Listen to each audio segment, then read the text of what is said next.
You wake up in absolute darkness. The air is thick, suffocating, and when you try to move, rough wooden planks scrape against your fingertips. Above you, below you, all around you, nothing but the confines of a wooden box barely larger than your body.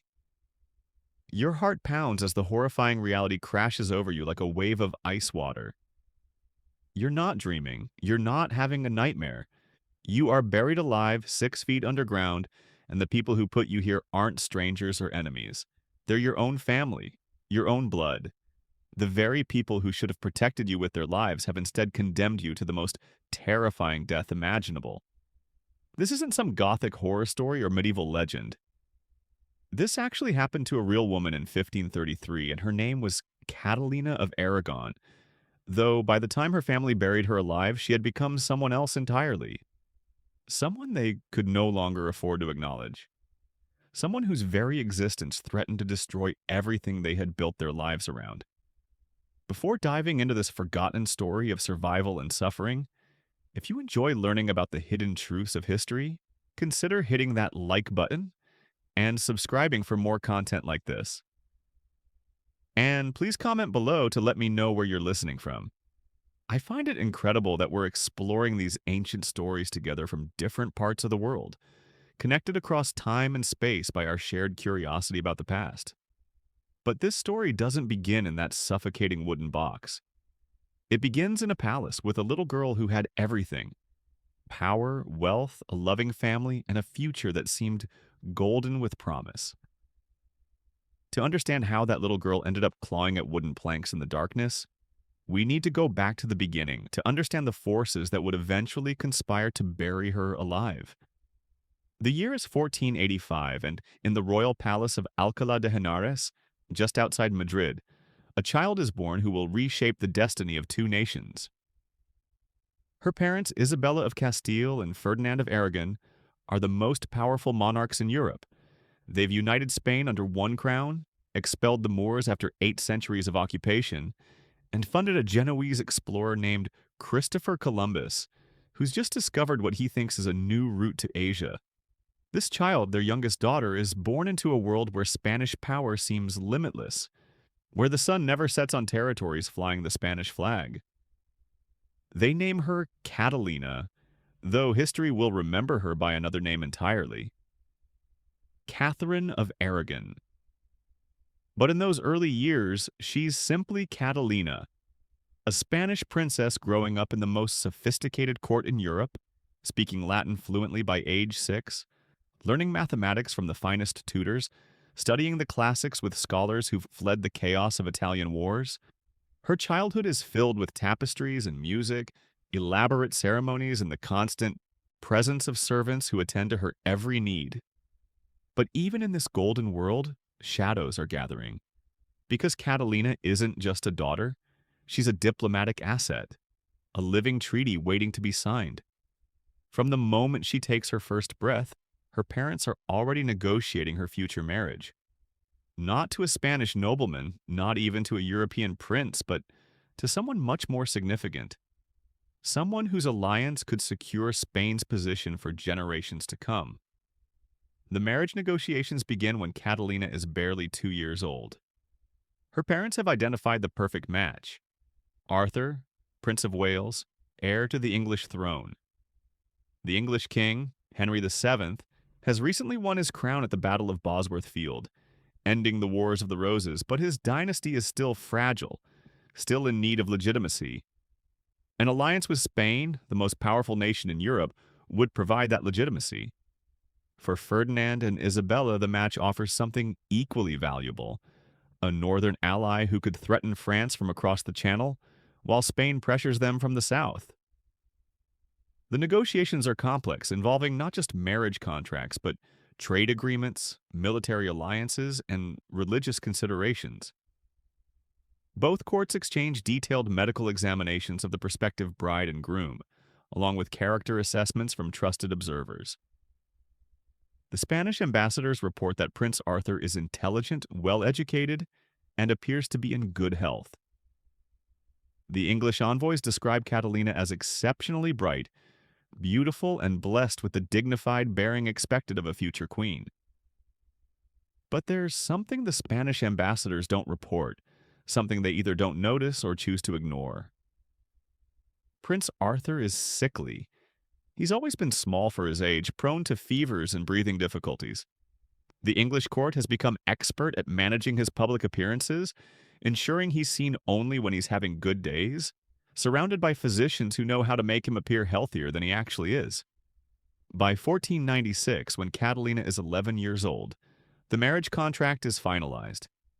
She will travel to England when she turns 16 to marry the heir to the English throne.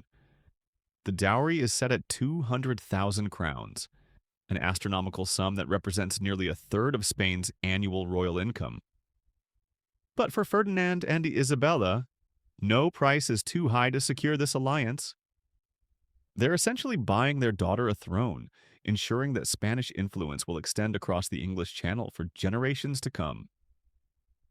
Catalina's education intensifies as her wedding approaches. She must learn English, of course, but also English customs, English court etiquette, English history. Spanish tutors work alongside English instructors who've been sent to Madrid specifically to prepare her for her new life.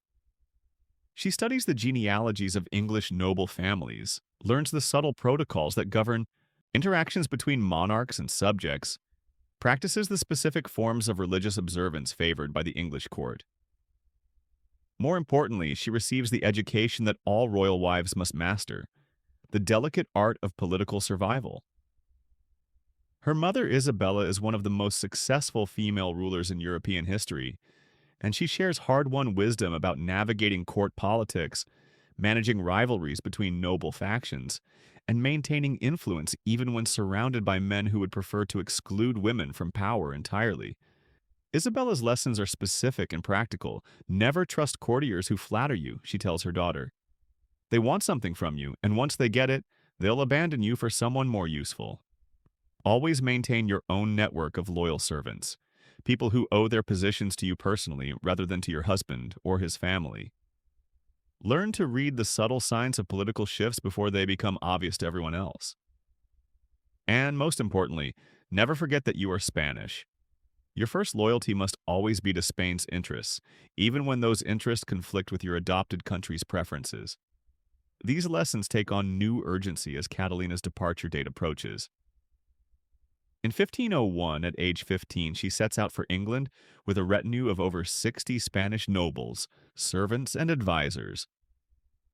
The journey is a magnificent procession designed to demonstrate Spanish wealth and power. Catalina travels in a litter decorated with cloth of gold, accompanied by wagons filled with treasure that will serve as wedding gifts for the English court. Spanish soldiers in full armor provide escort, while diplomats ride ahead to ensure that every detail of her reception has been properly arranged. The voyage across the Channel is rough, and Catalina arrives in England exhausted and seasick. But she recovers quickly, and when she first sees Prince Arthur at their formal meeting in Dogmersfield, she's pleasantly surprised. He's small and pale, but he carries himself with dignity, speaks Latin eloquently, and treats her with courtesy and obvious respect. The attraction isn't immediate or passionate, but there's a foundation for genuine affection to develop. The wedding ceremony takes place on November 14, 1501, at St. Paul's Cathedral in London. It's a spectacular affair designed to showcase the new alliance between Spain and England.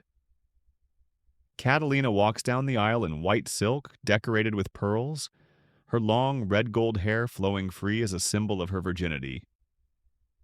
Arthur waits at the altar in cloth of gold, looking every inch the future king despite his obvious physical frailty.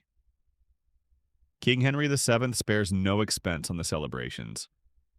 There are tournaments, banquets, theatrical performances, and pageants that continue for weeks. Foreign ambassadors report back to their masters about the incredible wealth on display, the obvious affection between the young couple, and the clear signal that England and Spain are now permanently allied. For Ferdinand and Isabella watching from afar, everything seems to be proceeding exactly as planned. But the fairy tale doesn't last long. In December 1501, Arthur and Catalina travel to Wales, where Arthur will serve as Prince of Wales and begin learning the practical skills of governance. They establish their household at Ludlow Castle, a massive fortress that overlooks the Welsh border. It should be the beginning of their life together, the start of a partnership that will eventually rule England and influence the destiny of Europe. Instead, it becomes the beginning of a tragedy that will ultimately lead Catalina to that suffocating wooden box. The winter of 1501 to 1502 is particularly harsh in Wales. Snow falls early and stays late, and the ancient stones of Ludlow Castle provide little protection against the bitter winds that sweep down from the Welsh mountains. Arthur, already fragile, begins to weaken almost immediately. He develops a persistent cough that keeps both him and Catalina awake at night. He loses weight rapidly, and his complexion takes on the grayish pallor that experienced observers recognize as a sign of serious illness. Catalina watches her new husband deteriorate with growing alarm. She's been trained to recognize the signs of political danger, but she has no experience with this kind of personal crisis. She summons physicians, follows their advice about diet and rest, and prays constantly for Arthur's recovery. But nothing seems to help. If anything, Arthur grows weaker as winter progresses into spring. The end comes suddenly. On April 2nd, 1502, less than 5 months after their wedding, Prince Arthur dies in his sleep. Catalina wakes to find his body cold beside her, and her screams bring servants running from throughout the castle.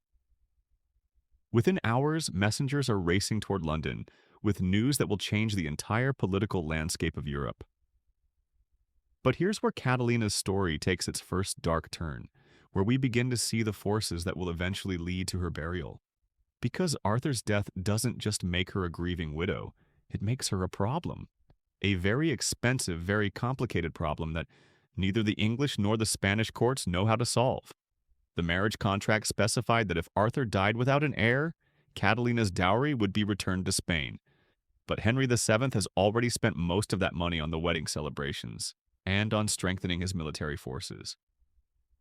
Returning 200,000 crowns would bankrupt the English treasury and leave Henry vulnerable to the Scottish and French enemies, who are constantly probing for weaknesses in English defenses.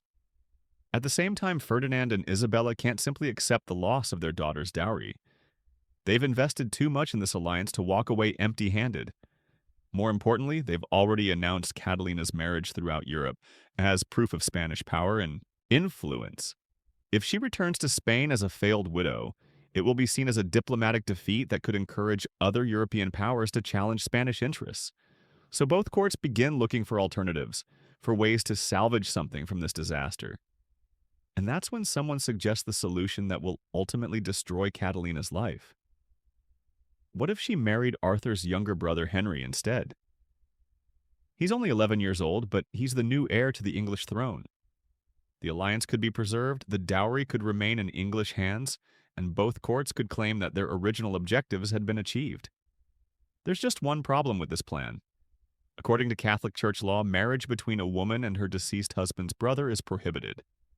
It's considered incest, a sin so serious that it requires special papal dispensation, even to consider. But both Henry VII and Ferdinand and Isabella are willing to pursue that dispensation if it means avoiding the financial and political consequences of the marriage's failure. The negotiations for this new marriage begin almost immediately after Arthur's funeral, but they also require Catalina to make a decision that will haunt her for the rest of her life.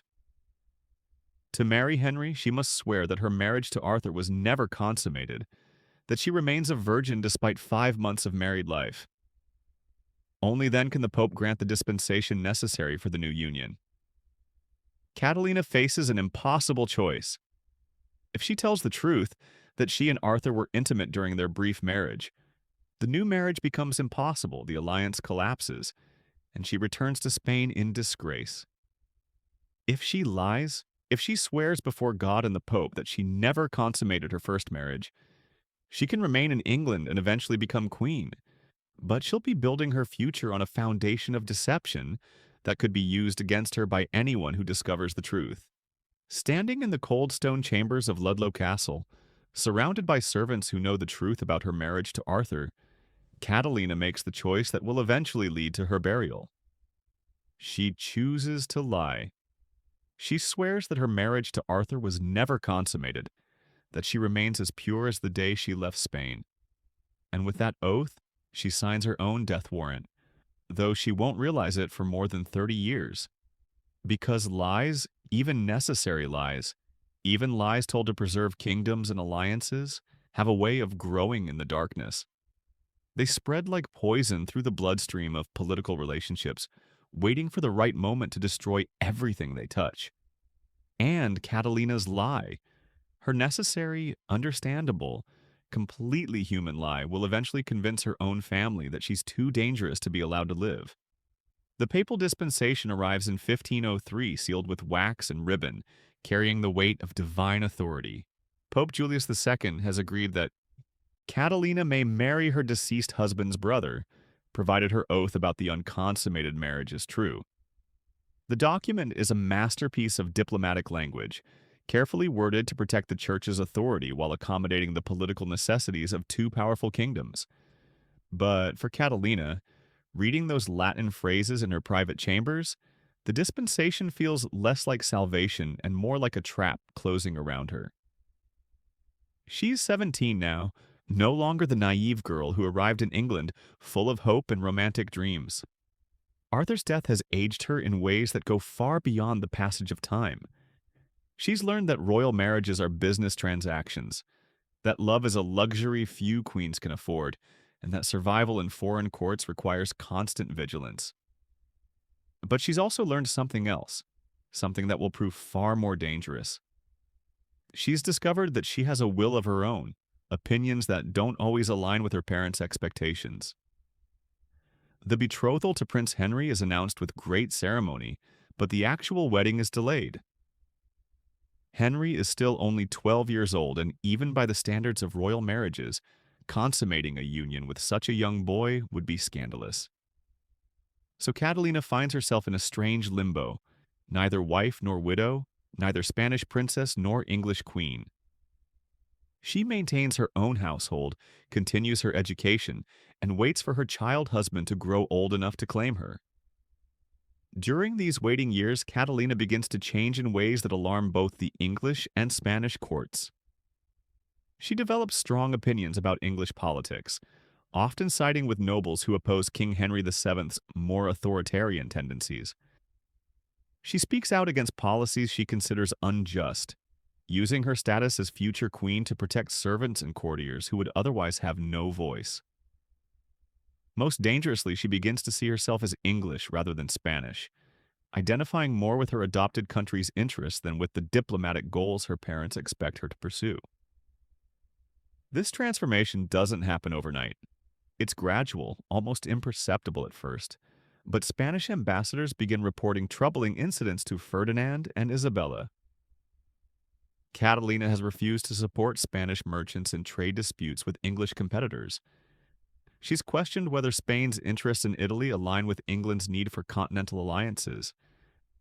Most seriously, she's begun surrounding herself with English advisors who show more loyalty to English interests than to the Spanish alliance that brought her to England in the first place. Ferdinand and Isabella read these reports with growing concern. They've invested too much in their daughter's marriage to allow her to forget her primary allegiance. Letters begin arriving from Spain with increasing frequency, reminding Catalina of her duties, her obligations, and the expectations that come with her position. But these letters reveal a fundamental misunderstanding of what Catalina has become during her years in England. Her parents still see her as the obedient child who left Spain in 1501. They don't recognize the strong-willed woman she's grown into, shaped by loss, political necessity, and her own emerging sense of identity. The crisis deepens in 1509 when King Henry VII dies, and Prince Henry ascends the throne as Henry VIII. Now, 18 years old, the new king is everything his father wasn't: charismatic, athletic, scholarly, and blessed with the kind of personal magnetism that makes people want to follow him.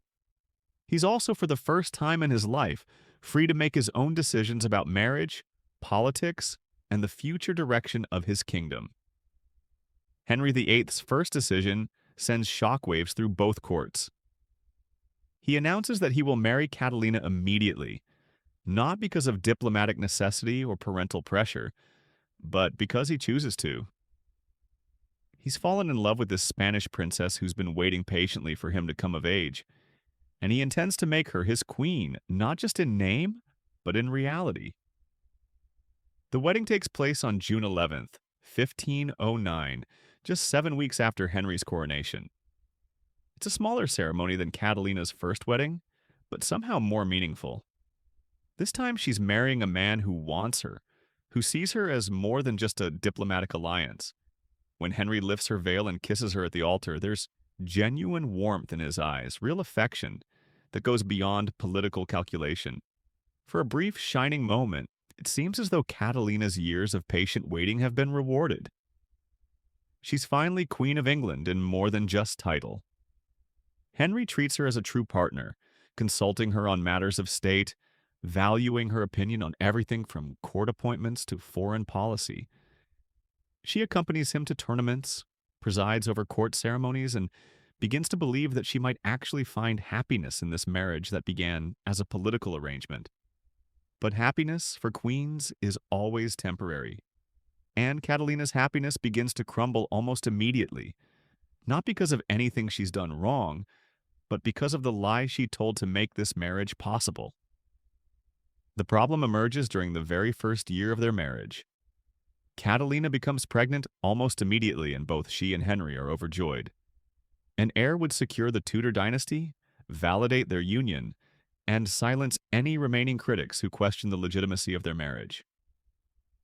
But the pregnancy ends in miscarriage, and suddenly courtiers begin whispering about divine displeasure, about marriages that violate God's will, about curses that follow those who lie to obtain papal dispensations.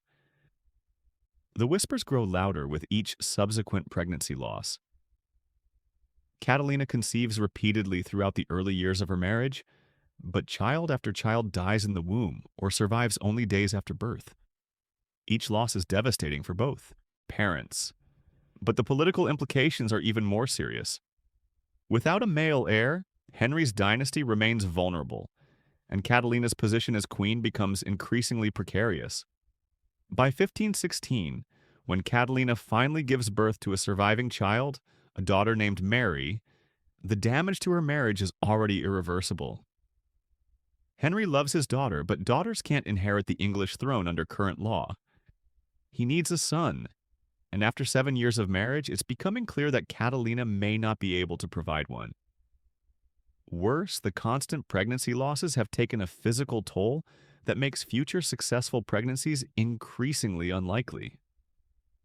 This is when Henry begins to question the foundation of their marriage. He starts consulting theologians, canon lawyers, and biblical scholars about the legitimacy of marriages between brothers' widows. He discovers passages in Leviticus that seem to condemn such unions, warnings about divine punishment for those who violate God's natural order.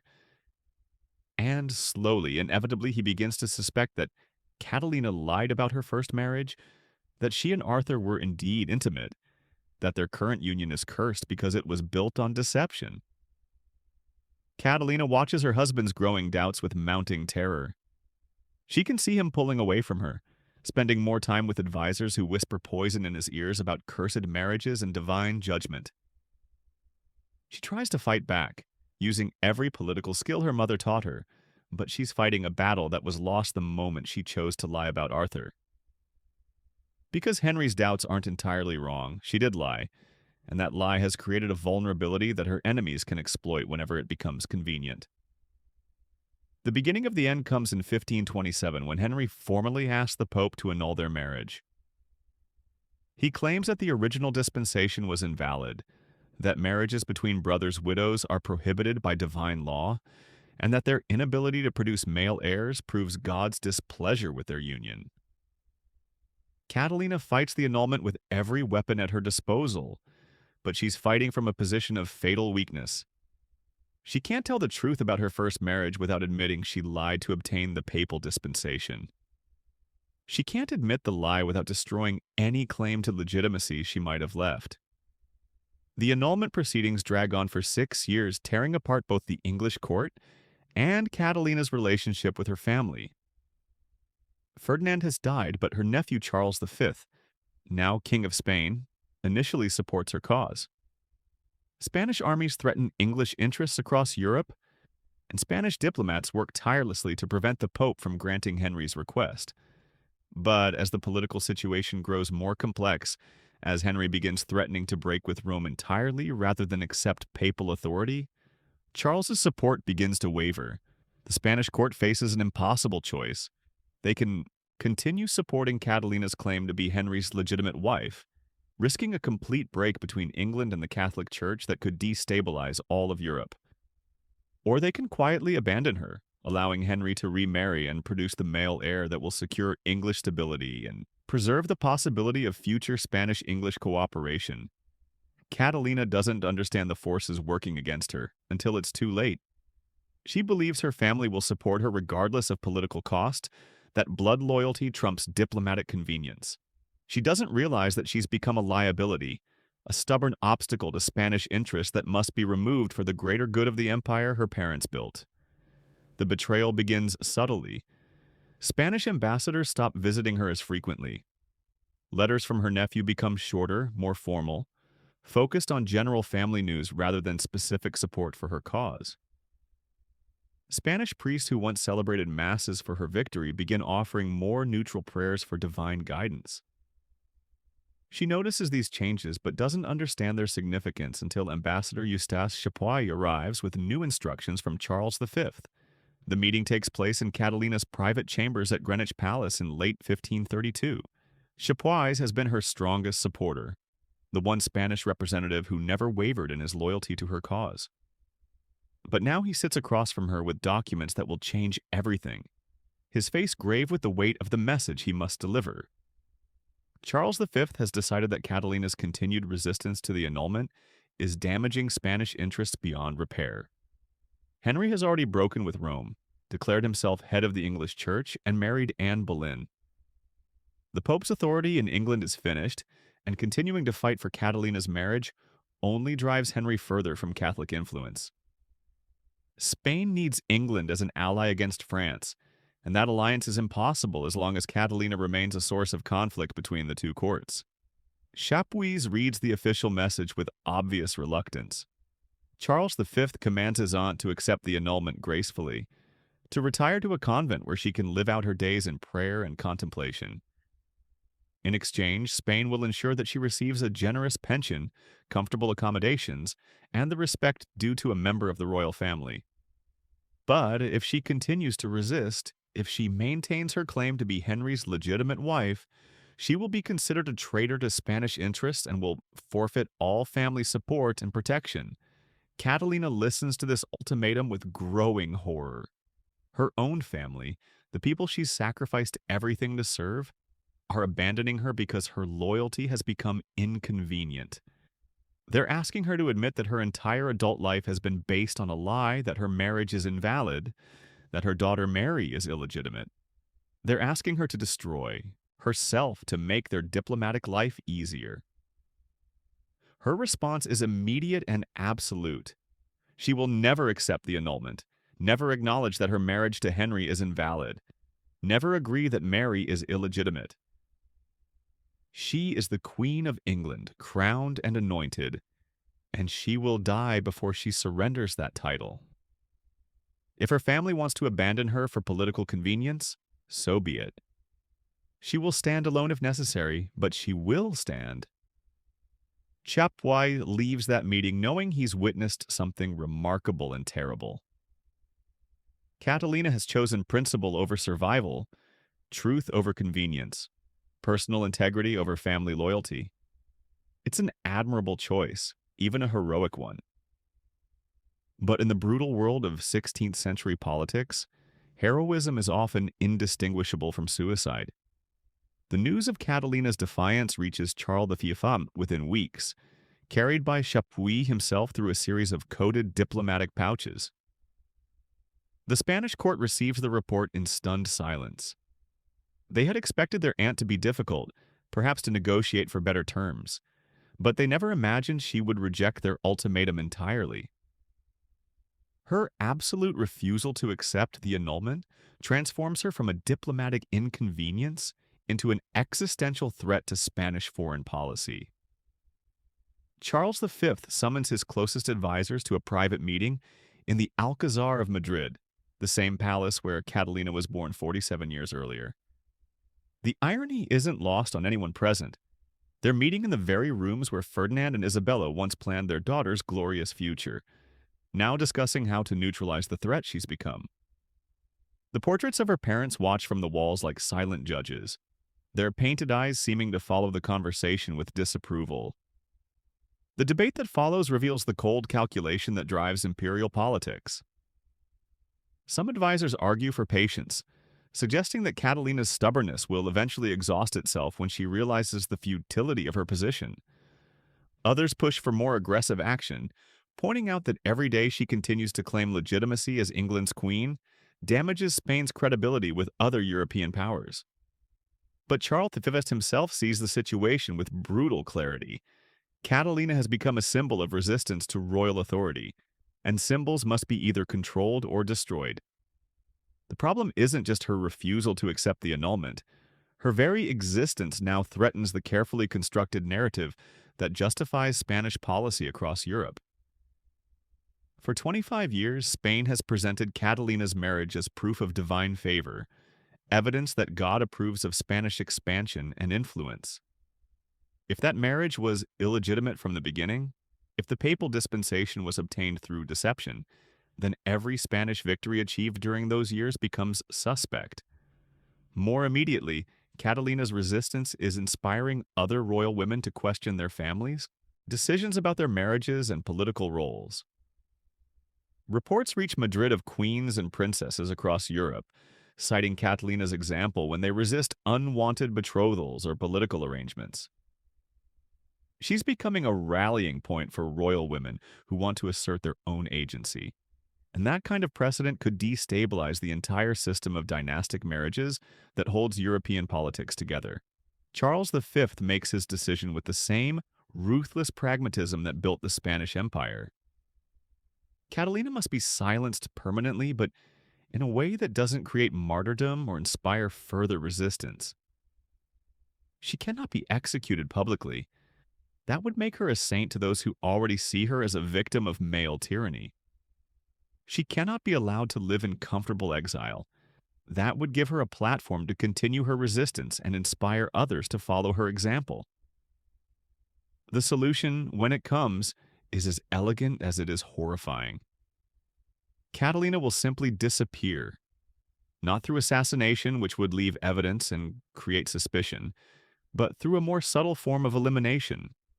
She will be declared dead while still alive, buried with full royal honors while she screams helplessly in her coffin. Her family will mourn her publicly while knowing she's dying. Slowly in the darkness they've created for her, the plan requires careful coordination between Spanish agents and English conspirators who share Charles V's desire to see Catalina eliminated. Henry VIII, now married to Anne Boleyn and desperate to legitimize his new wife, readily agrees to cooperate. He's tired of Catalina's resistance, exhausted by her stubborn refusal to accept reality, and eager to remove the last obstacle to his complete freedom from papal authority. But the plan also requires something more disturbing: medical cooperation from physicians who are willing to participate in what amounts to legalized murder. This proves easier to arrange than one might expect. Royal physicians have always understood that their first loyalty is to political stability rather than individual patients, and several English doctors are already on Spanish payroll as part of the extensive intelligence network Charles V maintains throughout Europe. The preparation begins in early 1533 when Catalina is moved from Greenwich Palace to Kimbolton Castle, ostensibly for her own protection, but actually to isolate her from potential supporters. Kimbolton is a fortress in the remote Huntingdonshire countryside, surrounded by marshes and accessible only by a single causeway that can be easily monitored. The castle's isolation makes it perfect for the operation Charles V has planned. Catalina arrives at Kimbolton in January, accompanied by a household staff that has been carefully vetted by both English and Spanish authorities. Every servant, every guard, every cook and seamstress has been chosen not for their loyalty to Catalina, but for their willingness to follow orders without question. They understand that their continued employment, perhaps their continued existence, depends on their absolute discretion about whatever they might witness in the coming months. The castle itself becomes a stage set for the elaborate deception that will follow. Catalina's apartments are comfortable but completely isolated from the outside world. Her windows look out over empty marshland rather than populated areas where someone might witness unusual activity. Her mail is intercepted and censored, her visitors are limited to approved individuals, and her movements are restricted to a few rooms where every conversation can be monitored. Dr. Miguel de la Sa, a Spanish physician who has served the royal family for decades, arrives at Kimbleton in February with a team of assistants and a collection of medical equipment that would seem excessive for treating a single patient. He establishes a private infirmary in the castle's basement, complete with surgical instruments, chemical supplies, and what appear to be embalming materials. When questioned by curious servants, he explains that he's prepared for any medical emergency that might affect such an important patient. But Dr. de la Sa's real purpose has nothing to do with preserving Catalina's health. He's been sent to oversee her transition from living person to official corpse, using techniques developed through years of experimentation on condemned prisoners in Spanish dungeons. The process he's perfected can render a person unconscious for hours while maintaining enough biological function to prevent actual death, creating a state that mimics death closely enough to fool casual observers while leaving the victim aware of their situation. The psychological preparation is as important as the medical aspects. Throughout the spring of 1533, Catalina's handlers begin a subtle campaign to undermine her mental stability. Her food is occasionally drugged with mild hallucinogens that cause confusion and disorientation. Her sleep is disrupted by unexplained noises and mysterious disturbances. Letters arrive claiming to be from family members, but containing contradictory information designed to make her question her own memories and perceptions. The goal is to make Catalina appear mentally unstable to any outside observers while ensuring that her eventual burial will be attributed to natural causes rather than foul play. If she seems confused and disoriented in her final weeks, if she makes claims that sound paranoid or delusional, any protest about being buried alive can be dismissed as the ravings of a woman who has lost touch with reality. Catalina fights back against this psychological assault with the same determination she's shown throughout her life. She maintains detailed journals hidden in her private chambers, documenting every suspicious incident, every unexplained symptom, every sign that her captors are planning something sinister. She writes letters to supporters outside the castle, though most are intercepted before they can be delivered. She prays constantly, not just for her own salvation, but for the strength to resist whatever horror her family has planned for her. But resistance becomes increasingly difficult as the drugs and psychological pressure take their toll. By summer, Catalina is experiencing periods of confusion where she can't distinguish between memory and hallucination. She sees her dead parents in the corridors of Kimbleton, hears Arthur's voice calling to her from empty rooms, feels invisible hands touching her while she sleeps. The journals she keeps become increasingly erratic, filled with paranoid theories and desperate pleas for help that sound like the writings of a madwoman. Dr. de la Salle monitors her deterioration with clinical interest, adjusting his treatments to maintain the perfect balance between incapacitation and consciousness. He needs her weak enough to be helpless when the time comes, but alert enough to understand what's happening to her. The plan requires her to be awake during her burial, aware of her situation but unable to call for help effectively. The final phase begins in December 1533 when reports reach the outside world that Catalina has fallen gravely ill. Spanish ambassadors across Europe receive official notifications that the former Queen of England is dying of a wasting disease, probably consumption, complicated by the stress of her long resistance to the annulment. English officials echo these reports, expressing appropriate sadness at the impending loss of such a distinguished royal personage. But inside Kimbleton Castle, Catalina isn't dying of consumption. She's being slowly poisoned with a complex mixture of chemicals that mimic the symptoms of terminal illness, while keeping her organs functioning well enough to sustain life. Her skin takes on the grayish pallor associated with consumption. Her breathing becomes labored, and she loses weight rapidly. To observers who don't know the truth, she appears to be wasting away from natural causes. The deception is so complete that even some of her genuine supporters begin preparing for her death.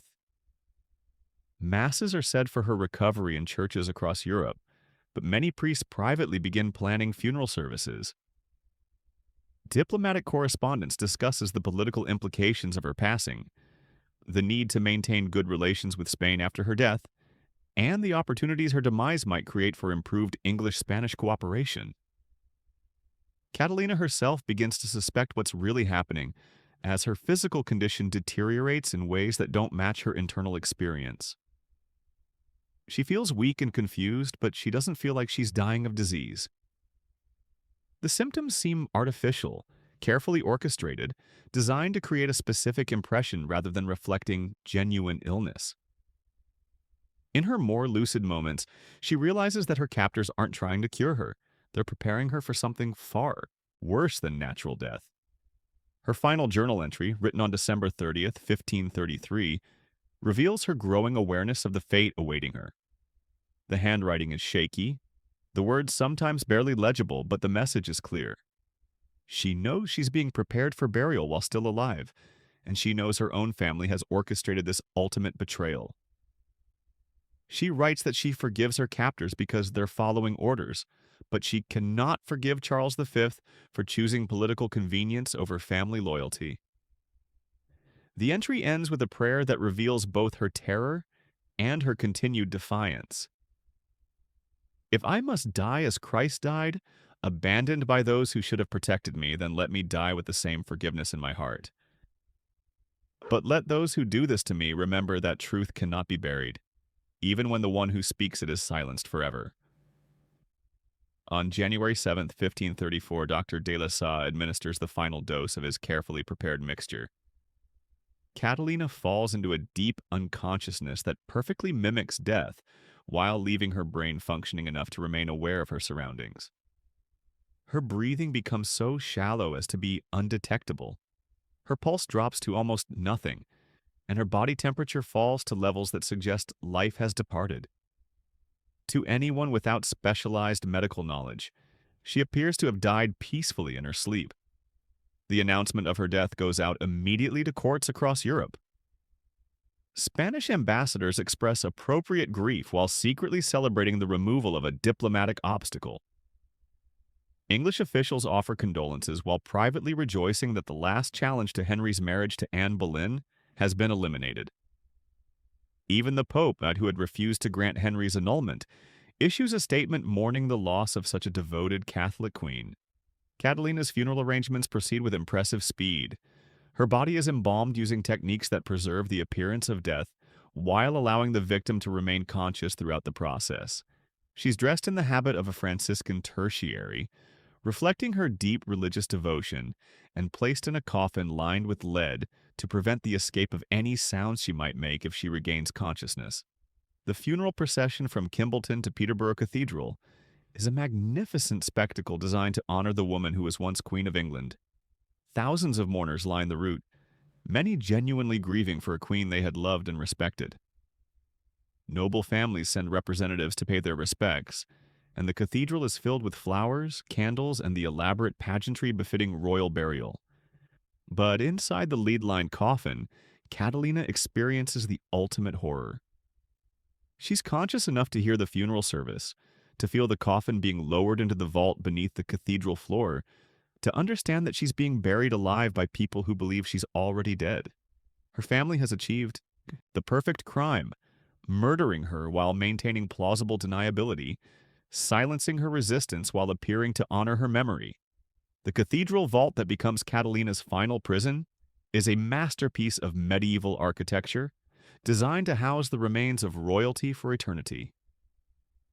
The thick stone walls muffle sound so effectively that even the loudest screams would never reach the ears of the priest conducting services above.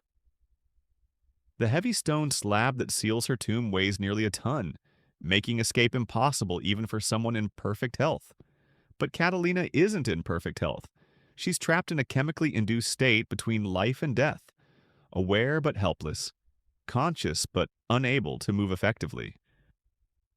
The first hours in the tomb are a descent into madness that would break most human minds.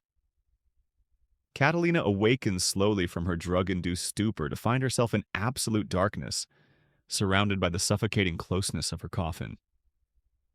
The air is thick and stale, already depleted by her own breathing.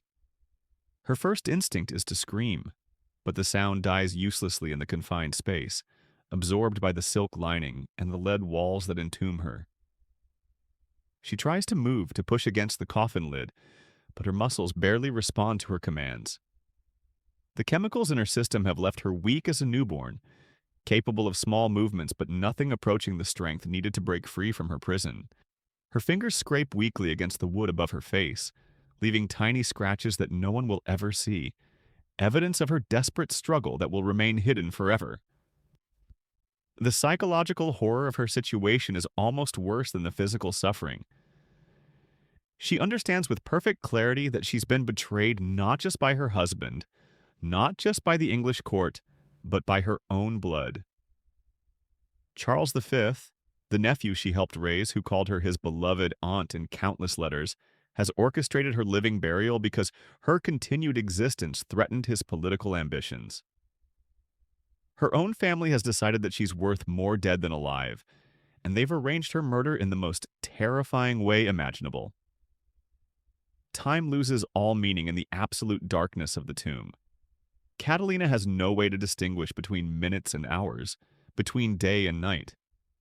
Her world has shrunk to the dimensions of her coffin, to the sound of her own labored breathing, to the growing certainty that no rescue is coming. The people who loved her believe she's already dead. The people who know the truth want her to die. She's caught between two forms of abandonment, forgotten by allies and betrayed by family. But even in this ultimate extremity, Catalina's indomitable will refuses to surrender. She begins to organize her thoughts to impose structure on the chaos of her situation. If she's going to die in this tomb, she'll die as a queen, with dignity intact and her principles uncompromised. She uses her failing strength to position herself as regally as possible, arranging her burial dress with the same care she once used to prepare for state ceremonies.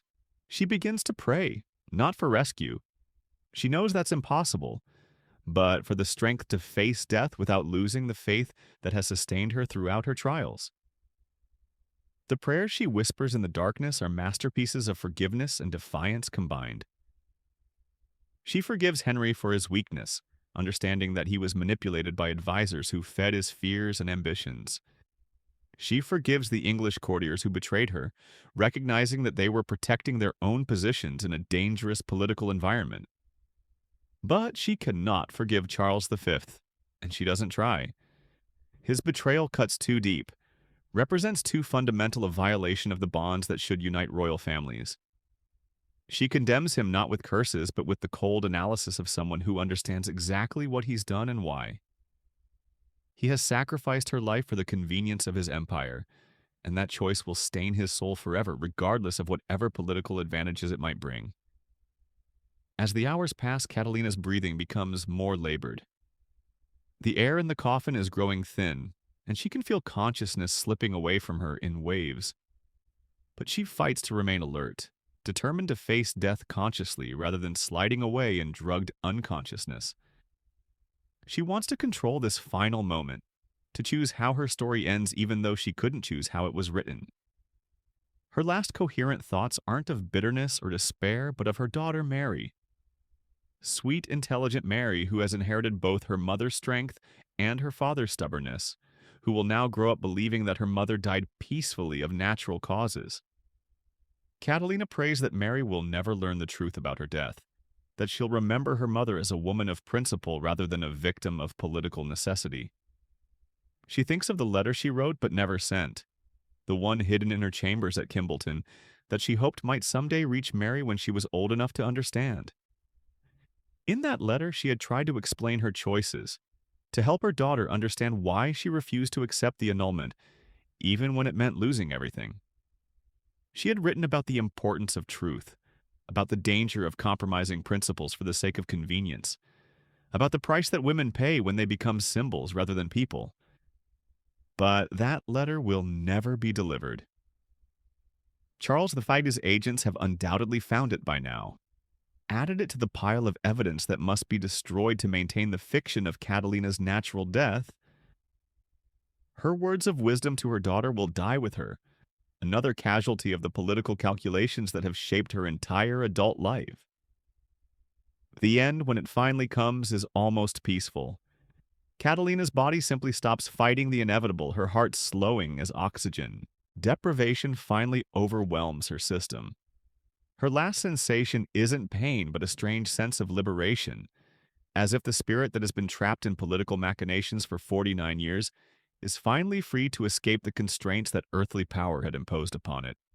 Above her tomb, life in Peterborough Cathedral continues normally. Priests conduct daily services, pilgrims come to pray at various shrines, and the business of the church proceeds without any awareness of the crime that has been committed in their sacred space. Catalina's name is inscribed on her tomb as Catherine, the Dowager Princess of Wales. Not as the Queen of England, she insisted she remained until her death, but with the diminished title her enemies preferred. The inscription is itself a final insult, a posthumous victory for those who wanted to erase her claimed legitimacy. Even in death, she's denied the recognition she fought for throughout her life. The tourists who visit her tomb in later centuries will read about a woman who gracefully accepted her reduced circumstances, who died peacefully after a life of quiet dignity. They'll never know about the screaming, the desperate clawing at wooden planks, the ultimate betrayal by those who should have protected her. Charles V receives confirmation of his aunt's death with apparent sorrow and obvious relief. He orders masses said for her soul throughout the Spanish Empire, establishes a modest pension for her surviving servants, and writes diplomatically appropriate letters of condolence to various European courts. His public grief is perfectly calibrated, sufficient to demonstrate proper family feeling without suggesting any guilt or complicity in her demise.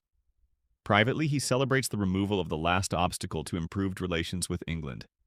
Within months of Catalina's burial, Spanish and English diplomats are meeting to discuss new trade agreements, military cooperation against French interests, and the possibility of future marriage alliances between their royal families. The woman who died refusing to compromise her principles becomes, in death, the foundation for exactly the kind of political accommodations she had spent her life opposing. Henry VIII receives the news of his first wife's death with complex emotions. Part of him genuinely mourns the woman who had been his partner for 24 years, who had shared his triumphs and failures, who had loved him despite his growing cruelty and selfishness. But a larger part of him feels liberated, freed from the last reminder of his younger, more honorable self, able to move forward without the weight of Catalina's moral accusations haunting his conscience.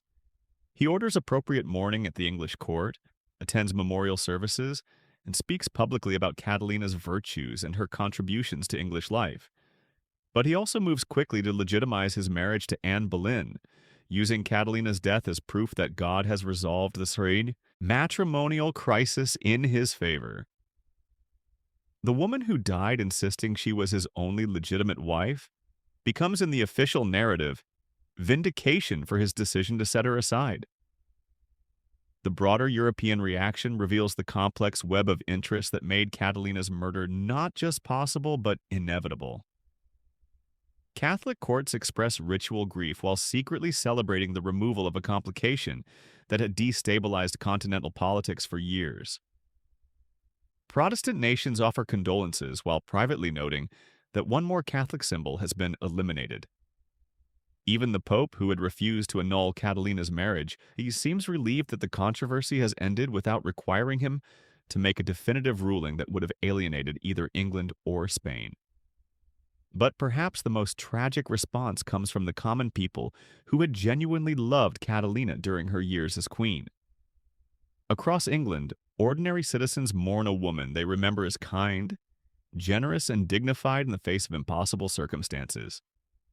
They don't understand the political calculations that led to her downfall. They only know that a good queen has died, and the world feels a little darker for her passing. These common mourners, gathering in taverns and market squares to share memories of Catalina's charity and grace, create the only honest memorial she receives. Their grief isn't calculated for political advantage or diplomatic necessity. It's the genuine sorrow of people who recognized goodness when they saw it and who understand that such goodness is rare in the world of royal politics. In the end, Catalina of Aragon's story becomes a perfect example of how political necessity can transform love into murder, family loyalty into betrayal, and justice into expedience. She died because she refused to lie about her marriage, because she insisted on truth in a world built on convenient fictions, because she chose principle over survival in a system that punishes such choices with death. Her burial alive represents more than just a single act of cruelty. It's a symbol of how power operates when it's threatened by inconvenient truths. The people who killed her weren't monsters. They were rational political actors making calculated decisions based on their understanding of what was necessary for the greater good. They convinced themselves that one woman's life was a reasonable price to pay for political stability, diplomatic advantage, and imperial security. But their calculations didn't account for the moral cost of their choices, the way that murdering an innocent woman would corrode their own souls and poison the foundations of the power they were trying to protect. Charles V's empire would eventually crumble, weakened by the same moral compromises that made Catalina's murder seem reasonable. Henry VIII's dynasty would end within decades, destroyed by the same disregard for truth and justice that characterized his treatment of his first wife. The tomb in Peterborough Cathedral stands today as an accidental monument to the price of political expediency, though the tourists who visit it don't understand its true significance. They see the grave of a woman who died of natural causes, mourned appropriately by her family and her adopted country. They don't see the evidence of one of history's most perfectly executed murders, the crime that had no witnesses, left no evidence, and required no punishment because it was never officially acknowledged as having occurred. Catalina's story echoes across the centuries as a reminder that truth, once buried, has a way of clawing its way back to the surface. The woman who died insisting on her legitimacy as Queen of England would be vindicated by history, recognized by later generations as a victim of political necessity, rather than a willing participant in her own downfall. But that vindication came too late to save her life. Too late to prevent the ultimate betrayal by those who should have protected her with their own lives. Her ghost, if such things exist, surely walks the corridors of Peterborough Cathedral on winter nights, reminding visitors that not all royal burials represent peaceful deaths, that not all family love survives political pressure, and that sometimes the most perfectly planned crimes are committed by those who claim to act from the highest motives. In death, as in life, Catalina of Aragon remains what she always was, a woman who refused to compromise her principles, even when that refusal led her straight into the darkness of a tomb that became her final prison. The silence of that tomb, broken only by her dying gasps, stands as eternal testimony to the cost of choosing truth over convenience, principle over survival, integrity over political expediency. She died as she lived, unbroken, uncompromising, and utterly alone, abandoned by everyone except the God to whom she prayed as the darkness finally claimed her.